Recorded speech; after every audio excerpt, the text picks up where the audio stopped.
Sometimes the mind lies to survive, but healing begins when you accept the pain instead of creating a hero version of yourself. The mind creates illusions to hide unbearable truth, but truth always returns. On a dark, stormy night, rain poured endlessly over a remote psychiatric facility. A lone car stopped at the rusted front gate, camera in slow motion. Investigator Arman stepped out and entered the hospital. He claimed he was there for a government inquiry. But some people don't come looking for truth, they come to validate their own story. The receptionist looked at him strangely, as if she already knew him. The camera freezes on Arman's face, and in the background, a faint whisper echoes. You came back. In that moment, it became clear this place was not just connected to the case, it was connected to him. Arman stepped deeper into the silent hospital corridor. The dim lights flickered, and that's when he saw her, a girl named Zara. She stood there calmly, almost too calmly. Zara looked straight into his eyes and said, "You came here looking for truth, but truth won't be shown to you." Arman smirked slightly. "I'm here from the government, and you are my case." Zara smiled faintly. "No, you are my case." Here the power shifts completely. She claimed she was once a journalist. She came to this hospital for research, but somehow she became a patient herself. For a moment, Zara felt like a victim, but in this hospital, everyone is trying to become the hero of their own story. And the real question is, was Zara truly a victim or the manipulator behind everything? Before Arman could say another word, a voice interrupted from behind, calm, confident, controlled. It was head doctor, Dr. Rehan. He walked in with a kind of confidence that makes people trust him instantly. Dr. Rehan looked at Arman and said, "Zara is suffering from dangerous delusions. She refuses to accept her guilt." He handed Arman a thick medical file. The records were detailed: clinical reports, psychological evaluations, and official signatures. According to the file, after her family died in an accident, Zara rejected reality itself. She created a different version of truth to escape the pain. Arman's expression changed. For the first time, he looked confused. The camera slowly zooms in on the signature at the bottom of the file. But something feels wrong. The signature looks slightly blurred, almost fake. Arman notices it, but ignores it. And that tiny moment quietly builds the first real crack in the truth. As the investigation continued, Arman began noticing something strange about Zara. Sometimes she gave instructions to patients, almost like a doctor. Her voice became controlled, confident, and authoritative. But the very next moment, she transformed into a frightened patient. shaking, confused, terrified. And sometimes she sounded completely normal, like a journalist again, asking research questions, observing details, connecting patterns. Nothing about her felt stable, and that was not the only strange thing. The hospital staff behaved oddly too. Their smiles felt rehearsed, their silence felt intentional. It was as if everyone was protecting the same secret. Then one patient quietly looked at Arman and whispered, "Everyone here changes their identity, so their real pain stays invisible." Boom! Here the entire system's secret is revealed. This place was not treating trauma, it was hiding it.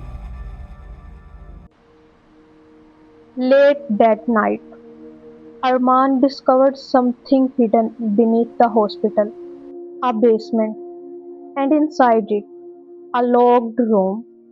He entered secretly. The moment the door opened, a cold mechanical hum filled the air. The walls were covered with screens, dozens of screens, and on every screen, live brain scans of patients were flashing constantly. It was not therapy anymore. It looked like an experiment. Then Arman notices a file. Project Echo. Do not enter. Experiment notes. He slowly opens the file. The documents reveal something horrifying. The patients were being placed inside mirror room therapy, not to heal them by force, but to trigger their subconscious mind, to make their trauma take physical form. But the experiment was failing. Patients were creating two versions of themselves, one the victim version and the other the hero version. And slowly, both versions started feeling real. When science collides with guilt, humanity begins to disappear. Arman brought Zara down into the basement. The hidden room felt colder than before. The screens kept flashing, the machines kept running. But this time, Arman wanted answers. He looked directly at Zara and asked, "Who are you really? A patient or the journalist investigating this place?" Zara's expression suddenly changed. No fear, no confusion, just silence. Then she calmly said, "I am both, and you are part of this experiment too." Boom! Major shock reveal. Suddenly, fragments of memories started crashing into Arman's mind. Broken flashes, hospital rooms, screaming patients, research files, and then he sees himself not as an investigator but as the project's psychologist, the man who started the unethical experiments, the man who believed trauma could be controlled. One patient overdosed during the experiment, and the death was covered up. Arman's breathing becomes heavy. He drops to his knees. His entire reality starts collapsing, and in a broken whisper, he says, "No, this can't be real." Before Arman could process the truth, Dr. Rehan suddenly steps into the room. The sound of his footsteps echoes through the basement. He looks directly at Arman and says, You buried your guilt so deeply that you turned yourself into an investigator. The camera suddenly cuts, flash, another flash, and then reality changes completely. Arman was never investigating the hospital. He was a patient, a trauma patient, trapped inside his own delusion. The hospital records appear on screen. Subject 7. Delusion type. Swear identity reconstruction. Believes he is an external investigator. In that moment, everything starts making sense. The strange looks, the whispers, the broken memories. We finally believe Arman was the patient all along. But then the twist goes even deeper. Zara was never a patient. She was real, a therapist. The only person trying to help Arman accept reality. She was guiding him through the illusion, hoping he would finally face the truth. Instead of hiding behind a heroic identity, this was not an investigation anymore. It was a war inside the human mind. The room suddenly falls silent. Then, a CCTV recording starts playing on one of the screens. The footage is distorted, grainy, old, uncomfortable to watch. And then, Arman sees himself, but not as the investigator. He is strapped into a hospital chair, chained, weak, broken, his eyes filled with fear, as doctors monitor his brain activity. Arman steps back in shock. No, that's impossible. But the footage keeps playing, and then the horrifying truth is revealed. The investigator identity was never real. It was an AI stimulation, a psychological system created to stabilize traumatized patients, to help damaged minds behind a version of reality they could survive in. The investigator was not real. Zara was not purely a journalist, and Dr. Rehan was not purely a villain either. Everyone inside this hospital was creating fake roles just to control their guilt.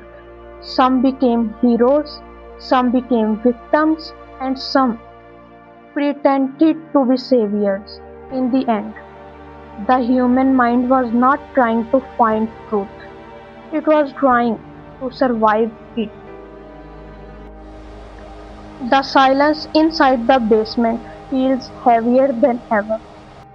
Zara slowly walks toward Arman. No fear, no anger, only truth.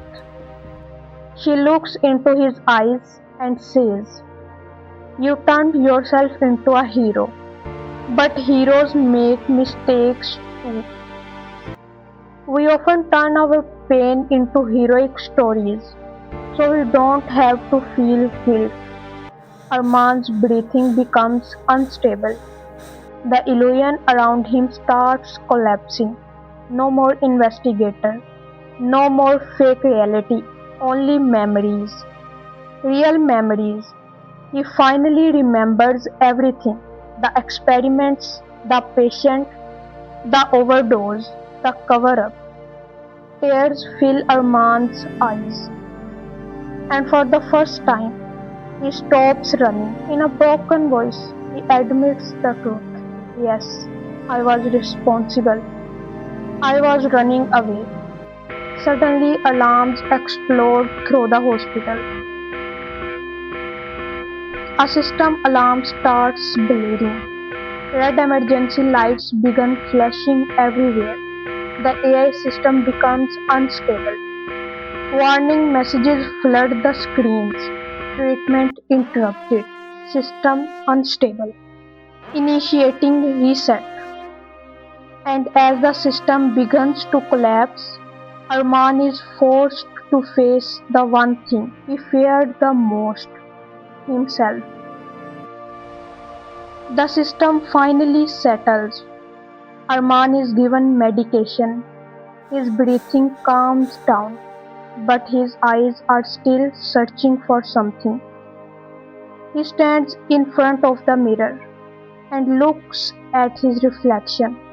At first, everything looks normal, but then the reflection smiles. Arman does not. The reflection keeps smiling, as if it knows everything. And in that moment, reality and illusion blur completely. Sometimes the mind lies to survive and creates heroes to hide guilt. But healing begins when illusions start breaking and heroes finally disappear. The mirror cracks and the reflection shatters into multiple identities, not one Arman, but many versions: victim, hero, guilty, lost, all staring back at him once, and then the final screen appears, except the pain, not the illusion.